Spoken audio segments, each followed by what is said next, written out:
आगामी विधानसभा निवडणुकीच्या पार्श्वभूमीवर ठाण्यात श्रेय लाटण्यासाठी बॅनरबाजी सुरू झाली आहे। कळवा आणि ठाणे शहराला जोडणाऱ्या खाडीवरील पूल नव्याने बांधण्याची मंजुरी मिळाली आहे। त्यामुळे ही मंजुरी आमच्यामुळेच असं बॅनर सध्या ठाण्यात झळकत आहेत। राष्ट्रवादीचे स्थानिक आमदार जितेंद्र आव्हाड आणि सेनेचे स्थानिक खासदार श्रीकांत शिंदे, आमदार एकनाथ शिंदे यांनी दिल्याचं बॅनर लावलंय।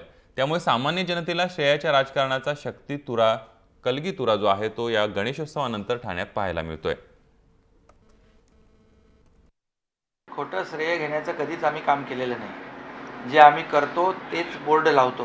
केलेल्या न केलेल्या कामाचं आम्ही कधी फलक शिवसेनेने लावलेले नाहीत। हा उड्डाण पूल जो तिसरा कळवा ब्रिजचा खाडीचा पूल आहे तो महापालिकेने या ठिकाणी त्याला जवळपास 200 कोटी रुपये खर्च महापालिका करणार आहे आणि या महापालिकेमध्ये शिवसेना, भाजपा, आरपीआय महायुतीची सत्ता आहे आणि कुठलंही काम कुठल्या मतदारसंघामध्ये याची कधीही विचार केला नाही, ती भावनाही ठेवली नाही। त्या भागातला विकास झाला पाहिजे म्हणून कळवा मुंब्रा विधानसभा मतदारसंघात देखील कोट्यावधी रुपयांची कामं आम्ही केलेली आहेत। ती जी आम्ही केली ती आम्ही केली, त्याच्या खोटं श्रेय घेणाऱ्यांना लोकांना माहिती आहे। ते श्रेय घेण्याचा प्रयत्न करतायत असं असतं। कधी कधी उशिराने जाग आलेली माणसं धावपळ करत असतात। बॅनर लावणं, बॅनरच्या द्वारे स्वतःला झळकवणं प्रत्येकाचा अधिकार त्यांनी तो करावा। लोकांना माहिती आहे कळव्यासाठी कोण प्रयत्न करतो आणि कोण धावपळ करतं।